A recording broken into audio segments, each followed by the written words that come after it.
Hello dear students. Chapter number 14 में last lecture में बेटा हमने एंड और नॉट गेट ये सारे लॉजिक गेट्स है उसके बारे में पढ़ा था। ठीक है, आज हम इलस्ट्रेशन स्टार्ट करने जा रहे हैं। तो इलस्ट्रेशन बेटा स्टार्ट करते हैं 14.1।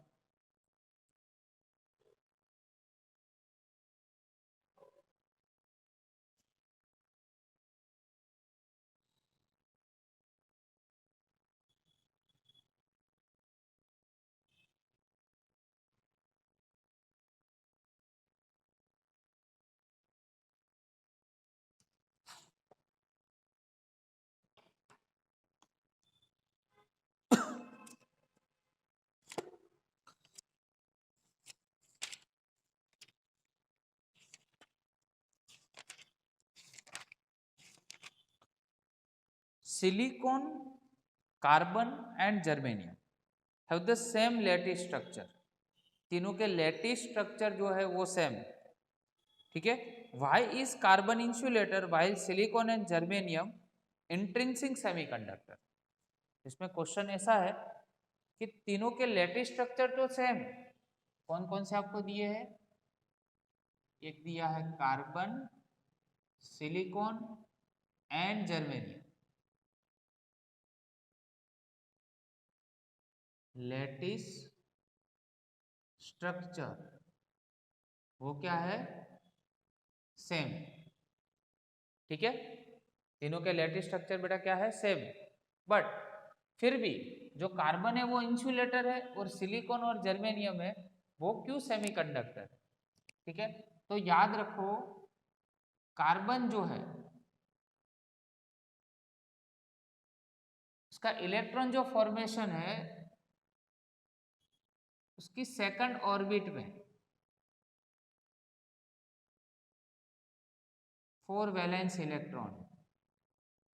सिलिकॉन जो है उसकी थर्ड ऑर्बिट में 4 इलेक्ट्रॉन है और जर्मेनियम है उसकी फोर्थ ऑर्बिट में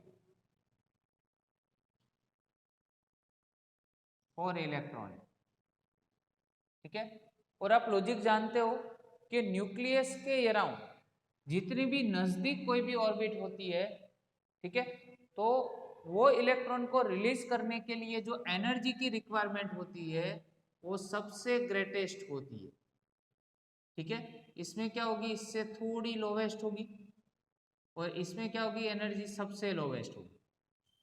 ठीक है, देखो जितना नजदीक होगा न्यूक्लियस के साथ उतना उसका अट्रैक्शन जो होगा इलेक्ट्रॉन का न्यूक्लियस के साथ वो क्या होगा? ज्यादा होगा। इसलिए उस इलेक्ट्रॉन को रिलीज करने के लिए सबसे ज्यादा एनर्जी चाहिए। सिलिकॉन में इसके इससे कम चाहिए और जर्मेनियम में सबसे कम चाहिए। ठीक है, इसलिए सबसे ज्यादा एनर्जी चाहिए, दैट मीन्स उसमें फ्री इलेक्ट्रॉन होने के चांसेस बहुत कम है। बहुत कम मतलब ना के बराबर है। ठीक है, इसलिए जो कार्बन है वो क्या है? सो नो फ्री इलेक्ट्रॉन्स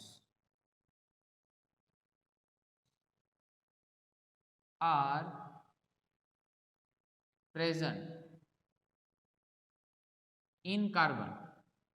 या तो हम ऐसा भी बोल सकते हैं कि वैलेंस बैंड में से कंडक्शन बैंड में जो इलेक्ट्रॉन्स है वो माइग्रेट नहीं हो पाएंगे। और वैलेंस बैंड में से अगर कंडक्शन बैंड में कोई भी इलेक्ट्रॉन नहीं जाता है तो उसको हम क्या बोलते थे? इंसुलेटर बोलते हैं। So carbon is insulator while the silicon and germanium are semiconductor because there is some chances of transmitting the electron from the valence band in conduction band in silicon and germanium. Okay, चलो ये हो गया 14.1। Now move on to 14.2।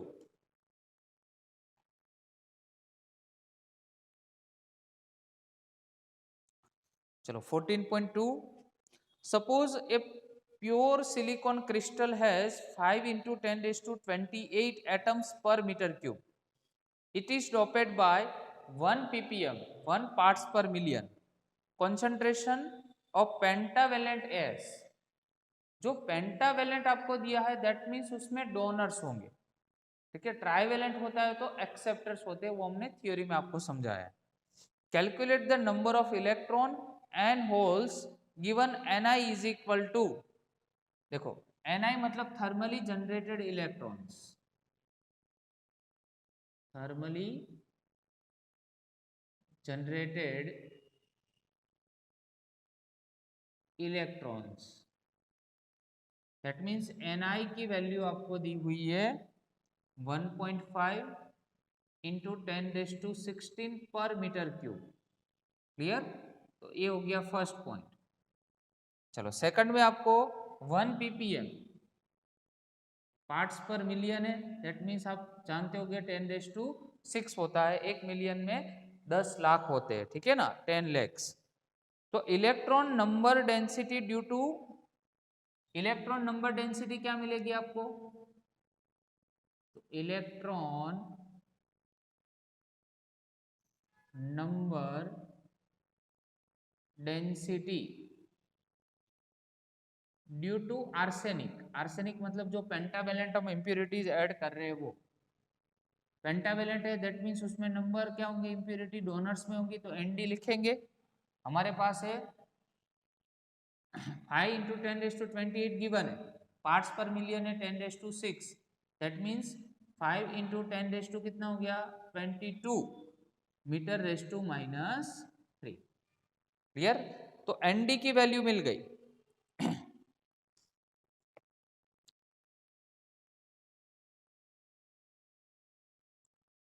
चलो तो यहां पे आपको बोला है प्योर सिलिकॉन क्रिस्टल्स, ठीक है। तो याद रखो इस केस में नंबर ऑफ डोनर्स और नंबर ऑफ इलेक्ट्रॉन्स वो सेम होंगे। क्लियर? नंबर ऑफ डोनर्स और number of electron, that means 5 into 10⁻22 अभी जो भी हमने डिराइव किया है वही मिलेगा। और प्योर सेमीकंडक्टर है इसलिए फॉर्मूला क्या था, Ni² is equal to Ne into NH। तो नंबर ऑफ इलेक्ट्रॉन की तो वैल्यू मिल गई, तो नंबर ऑफ होल्स चाहिए, तो NH is equal to Ni² divide by क्या होगा Ne। चलो Ni का होल स्क्वायर मतलब Ni हमें दिया है 1.5 इंटू 10⁻16 का होल स्क्वायर, और Ne मतलब 5 इंटू 10⁻22। क्लियर? चलो ऊपर हो गया 2.25 इंटू 10⁻32 और नीचे 5 इंटू 10⁻22, दोनों का मल्टीप्लिकेशन करोगे और लास्ट में आपको आंसर मिलेगा 4.5 इंटू 10⁻9 मीटर रेस टू -3।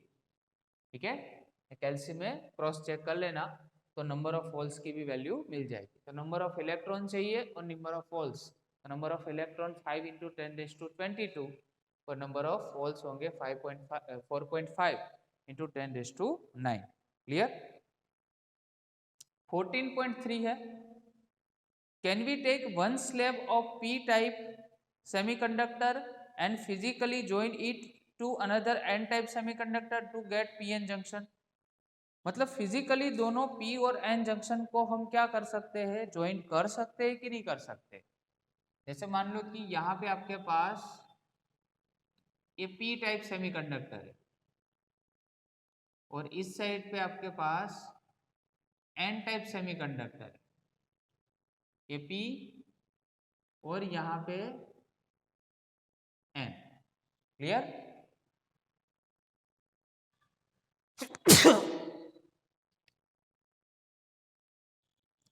तो p और n को आप फिजिकली ऐसे ज्वाइन करके pn जंक्शन बना सकते हैं। तो याद रखो ऐसे फिजिकली हम दोनों को मर्ज करके नहीं बना सकते, ये ऑलवेज डिफ्यूजन प्रोसेस से बनता है। ठीक है, तो यहाँ पे आंसर लिख देते, we can not form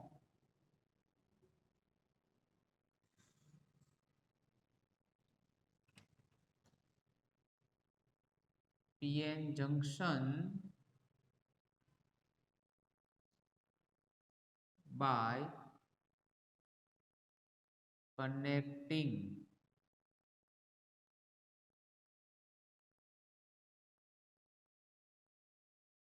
physically as discontinuous current flows through it. कौन सा करंट? डिसकंटिन्यूअस करंट फ्लो होगा इसलिए। वैसे तो कौन सा करंट फ्लो होना चाहिए? कंटिन्यूअस करंट फ्लो होना चाहिए, बट ऐसे जब ज्वाइन करते हो आप तो डिसकंटिन्यूअस करंट फ्लो होता है जो अलाउएबल नहीं है। ठीक है, चलो 14.4 देखते हैं। 14.4 में आपको एक कैरेक्टरिस्टिक्स दी है, VI कैरेक्टरिस्टिक्स। पूरा क्वेश्चन आपको एक्सप्लेन कर देता हूं। यहाँ पे कौन सी है? Forward bias.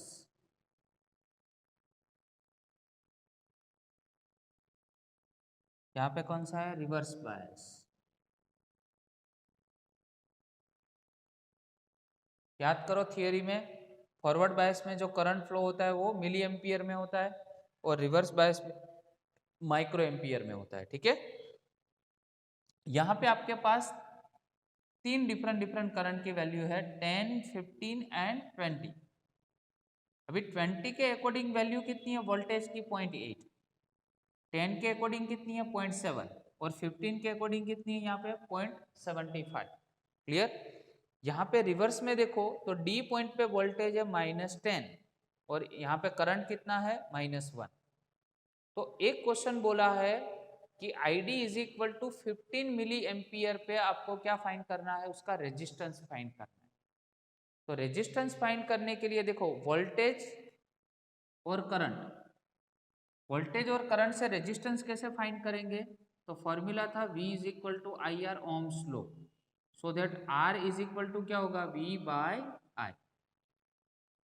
ठीक है, बट देखो V की वैल्यू आपके पास 2 है और I की वैल्यू भी यहाँ पे 2 वैल्यूज है। वैसे 3 वैल्यू है बट ये जो फाइंड करनी है ना 15, तो 15 मिड में है और ये अप और डाउन वैल्यू है, इसलिए क्या लेंगे? दोनों का डिफरेंस लेंगे। ठीक है, ये दोनों का डिफरेंस लेंगे, इसलिए ऑलरेडी ये मिड की वैल्यू मिल जाएगी हमें। तो दो वैल्यू फाइंड करने के लिए डेल्टा के फॉर्म में फॉर्मूला लिखना पड़ेगा। तो फॉर्मूला आएगा R is equal to delta V divide by delta I। Clear? तो ये डायग्राम के कोई डायग्राम आपको दिया हुआ है बुक में। ठीक है, तो बुक का भी रेफरेंस आप यूज कर सकते हो। चलो यहां से भी बेटा स्टार्ट कर रहे। फर्स्ट आपको दिया है ID is equal to 15 milli ampere. तो हमें फॉरवर्ड बायस में क्या करना है? रेजिस्टेंस फाइंड करना है, इसलिए R फॉरवर्ड बायस लिखेंगे। फॉर्मूला क्या होगा? Delta V divide by delta I।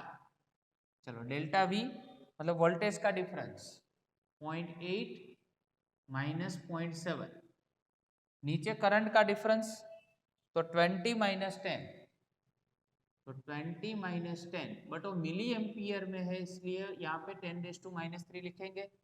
चलो ऊपर हो जाएगा 0.1, नीचे हो गया 10, 10⁻³ ऊपर गया तो प्लस हो गया। क्लियर? चलो तो अभी 0.1 है, उसको 10 से डिवाइड करो तो 0.01 इंटू 10⁻² कितना आ जाएगा? 3। ठीक है, ये होता है 10⁻², ये 10⁻3, तो अल्टीमेट आंसर कितना आया? 10 ओम। तो RFB की वैल्यू मिल गई। सेकंड आपको पूछा है कि वोल्टेज की जो वैल्यू है वो 10 वोल्ट पे हमें फाइंड करना है, बट वो रिवर्स में है इसलिए -10 वोल्ट दिया हुआ है आपको। तो फॉर्मूला वही, बट यहाँ पे रिवर्स बायस ऐसा लिखेंगे। इसमें तो देखो वोल्टेज सिंगल है और यहाँ पे करंट भी सिंगल है, इसलिए V बाय I ओनली लिखोगे तो भी चलेगा। V है -10 और I है -1, बट माइक्रो एम्पियर है इसलिए -6 लिखेंगे, माइनस माइनस कैंसल, तो 10 इंटू 10⁻6, तो आंसर होगा 10�7 ओम। आया समझ में? तो इस तरह से आप दोनों रिवर्स बायस और फॉरवर्ड बायस है ये दोनों का फॉर्मूला फाइंड कर सकते हो। अब ये 14.5 कौन सा है बेटा? 14.5। 14.5 में वैसे आप डायग्राम देखोगे तो आपको समझ में आ जाएगा। यहाँ पे हम क्या देते थे? Unregulated voltage. क्या देते थे?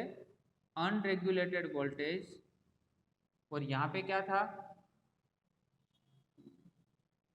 Regulated voltage. अनरेगुलेटेड दिया, यहां से रेगुलेटेड बाहर निकला। क्लियर? यहाँ पे एक सीरीज रेजिस्टेंस रखते थे RS, यहाँ पे करंट गया लोड रेजिस्टेंस में, यहाँ पे करंट गया जेनर डायोड में। क्लियर? तो अनरेगुलेटेड को रेगुलेटेड करने के लिए जेनर डायोड यूज करते थे, तो वोल्टेज रेगुलेटर की सर्किट है। सो Jenner in a Zener regulated power supply, a Zener diode with VZ is equal to, VZ की वैल्यू आपके पास है 0.6 वोल्ट। क्या दी हुई है? 0.6 volt. It used in regulation the load current IL कितना है? 4 milli ampere and the unregulated voltage is 10 volt. Unregulated voltage 10 volt है, वो किसके अकॉर्डिंग होगा? देखो यहां से जब आप वोल्टेज दोगे तो ये दोनों टर्मिनल के बीच में भी 10 होगा और ये दोनों टर्मिनल के बीच में भी 10 वोल्टेज होगा। दैट मीन्स हम लिख सकते हैं VL की वैल्यू हमारे पास 10 वोल्ट दी हुई है। ठीक है? What should be the value of series register RS? RS की वैल्यू कितनी होनी चाहिए? RS की वैल्यू क्लियर, जिससे हमें अनरेगुलेटेड से रेगुलेटेड वोल्टेज में उसको कन्वर्ट कर सके। तो फॉर गुड रेगुलेशन एक कंडीशन याद रखो, फॉर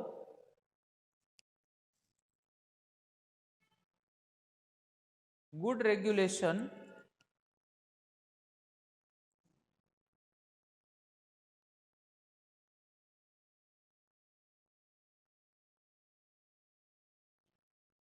अगर रेगुलेशन अच्छा चाहिए हमें तो current flow through zener diode, the current flow through zener diode, zener diode में से जो भी करंट फ्लो होगा, ठीक है, must be larger than, must be larger than current flow through load resistance।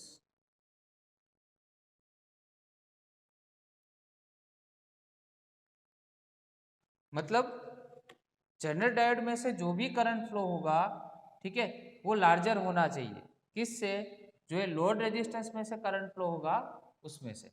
ये कंडीशन है, इसलिए इस कंडीशन में हमने यहां पे अज्यूम कर दिया है। देखो कि जैसी कंडीशन में हमने लिखा कि भाई जेनर का करंट लार्ज होना चाहिए, तो जेनर का करंट हमने लार्ज लिया। सपोज किया ये क्या है, हमने कोई सपोज किया है कि भाई चलो IZ जो है वो IL से 5 टाइम्स है, मतलब लार्जर हो गया करंट जेनर का लोड करंट से। तो हमें IL की वैल्यू तो दी हुई है 4 मिली एम्पियर, तो IZ की वैल्यू हम फाइंड कर सकते हैं। IZ इज इक्वल टू 5 और IL की वैल्यू रखो तो ये कितना हो जाएगा? 20 मिली एम्पियर। कितना हो जाएगा? 20 मिली एम्पियर। चलो यहाँ पे लिखते हैं current through RS, series resistance में से जो करंट पास होगा, ठीक है, वो डायग्राम से ही समझ में आएगा। देखो ऊपर RS है, तो RS में से जो करंट आएगा उसको हम क्या बोलेंगे? IS।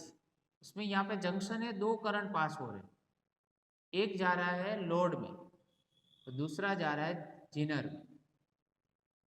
तो IS जो है इज इक्वल टू क्या होगा, IZ प्लस IL होगा, दो पार्ट में डिवाइड हो रहा है। तो IZ की वैल्यू हमारे पास 20 है और IL तो ऑलरेडी दिया हुआ है 24। क्लियर? तो 24 हो जाएगा। अभी लेते हैं हम वोल्टेज डिफरेंस, मतलब IS की वैल्यू मिल गई। अभी वोल्टेज डिफरेंस तो डेल्टा VS, डेल्टा डेल्टा मतलब डिफरेंस। हमारे पास दो वोल्टेजेस है, एक लोड के बीच का वोल्टेज है और एक जेनर के बीच का है। तो लोड के बीच का जो वोल्टेज है उसमें से जेनर के बीच का वोल्टेज है वो माइनस करो तो डेल्टा VS मिल जाएगा। दैट मीन्स ए तो हमें कितना दिया है 10, वो पहले ही मैंने लिखा है, और VZ भी 6 दिया हुआ है। ठीक है, तो 10 माइनस 6 करोगे तो 4 वोल्ट आ जाएगा। हमें फाइंड करना है रेजिस्टेंस, तो R is equal to V by I formula है, तो delta VS divide by IS, delta VS की वैल्यू 4I और IS की वैल्यू यहाँ पे हमने फाइंड की है 24 पर मिली एम्पियर, इसलिए 10⁻³ इसका डिवाइडेशन करोगे और सिंप्लीफाई करोगे तो आंसर मिलेगा 167। बट 167 जो आंसर हमें बेटा मिल रहा है उसमें याद रखो, क्योंकि सबसे फर्स्ट जब हमने सम स्टार्ट किया तब हमने IZ की वैल्यू सपोज की थी, इसलिए ये अप्रोक्सीमेट वैल्यू आई है। तो याद रखो सीरीज रेजिस्टेंस कौन सा एग्जैक्टली मैच होगा, तो it is nearer value of 150 ohm, 150 ohm carbon resistor, ये कार्बन रेजिस्टर से नियरर वैल्यू है। सो आपका जो आंसर है वो एक्चुअल में 167 नहीं होगा, 150 ओम होगा, क्योंकि हमें कार्बन रेजिस्टर की वैल्यू लेनी है और 167 है वो 150 के अराउंड है, 150 के पास की वैल्यू है, इसलिए आंसर हम कितना अप्रोक्सीमेट 150 ओम का रेजिस्टेंस सीरीज में यहाँ पे ज्वाइन कर सकते। क्लियर? तो इस तरह से पूरा एग्जाम्पल आपको सॉल्व करना है। चलो 14.6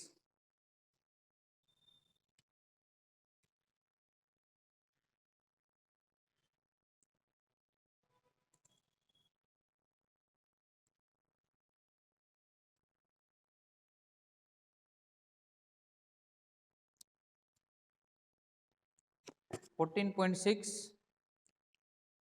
The current in the forward bias is known to be more. Forward bias में करंट क्या लेते हैं, मिली एम्पियर में। Then the current in the reverse bias उसमें लेते हैं माइक्रो एम्पियर में।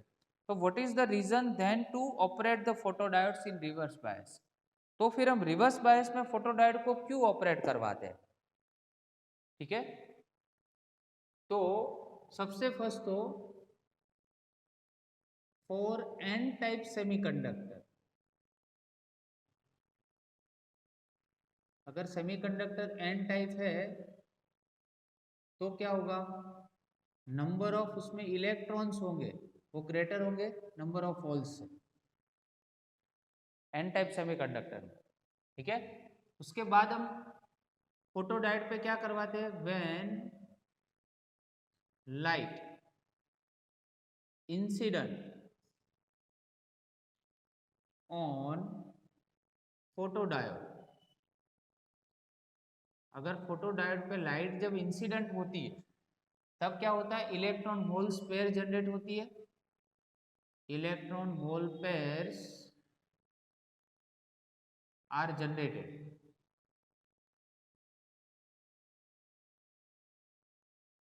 तो अगर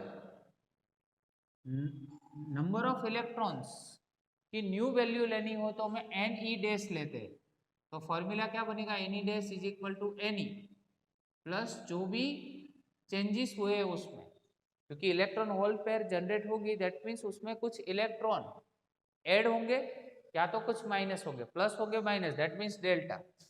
ऐसे ही सेम NH' में क्या होगा, NH plus delta NH। Clear? But we know that जब लाइट इंसिडेंट होती है तब याद रखो दोनों का चेंजेस तो सेम ही होता है, ठीक है। नंबर ऑफ इलेक्ट्रॉन का चेंज, नंबर ऑफ होल्स का जो चेंजेस होता है वो तो दोनों में क्या रहता है, इक्वल, क्योंकि इलेक्ट्रॉन और होल्स की पेयर जनरेट होती है साथ में। क्लियर? तो हमें फाइंड करना है फ्रैक्शनल चेंज। क्या फाइंड करना है? Fractional change. Fractional change that means delta NE divide by N, और यहाँ पे लिखते हैं डेल्टा एन एच और डिवाइड बाय एन। अभी आपको स्टार्टिंग में ही मैंने लिखा है कि एन टाइप सेमीकंडक्टर है तो उसमें नंबर ऑफ इलेक्ट्रॉन ज्यादा होते हैं, ठीक है। बट ये तो डिनोमिनेटर पार्ट में आ गया एन ई, और नंबर ऑफ होल्स क्या होते हैं, कम होते हैं, ठीक है, और ये भी डिनोमिनेटर पार्ट में। तो अभी कोई भी डिजिट्स अगर वो डिनोमिनेटर पार्ट में आ जाता है और उसकी वैल्यू ग्रेटर हो जाती है तो उसका फ्रैक्शनल चेंज ऑलवेज क्या होता है, लेस होता है कि नहीं। एक एग्जांपल देता हूं मैं यहाँ पे, 1/25, यहाँ पे लेते हैं 1/25 और 1/5। अभी बताओ इसमें सेम ही है, एन ही उसमें ग्रेटर था और एन एस लोवेस्ट था, ठीक है। तो इसमें भी क्या होगा, लेस देन ही होगा। जो ग्रेटर वैल्यू होती है ओवरऑल जो 1/, में आ जाती है तो लेस हो जाती है, ठीक है ना। वैसे 1/5 की वैल्यू है वो ग्रेटर हो जाएगी। तो अगर उसका फ्रैक्शनल हम चेंज ले रहे हैं तो पूरा जो सिचुएशन है वो रिवर्स हो जाता है। देखो इसमें नंबर ऑफ होल्स का फ्रैक्शनल चेंज ग्रेटर हो गया और इलेक्ट्रॉन का फ्रैक्शनल चेंज लोवेस्ट हो गया। क्लियर? तो इसलिए हम बोल सकते हैं कि जो फोटो डायोड है, सो photodiode will operate in reverse bias. इसलिए जो फोटोडायोड है वो रिवर्स बायस में ऑपरेट होता है, ठीक है। तो हमें ओनली एनई और एनएच नहीं देखना है, बट जब लाइट इंसिडेंट होती है उसके बाद जो सिचुएशन होती है दैट मीन्स फ्रैक्शनल चेंज की हमें सिचुएशन देखनी है जो पूरी उल्टी हो जाती है, रिवर्स हो जाती है एज बिफोर। इसलिए हम बोल सकते हैं कि वो रिवर्स बायस में यूज होता है, ठीक है। So today we have solved example 14.1 to 14.6. So very important example, and there are some examples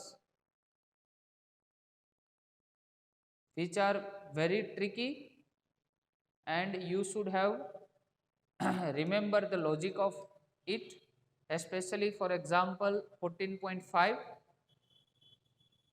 and 14.6. Okay, thank you very much.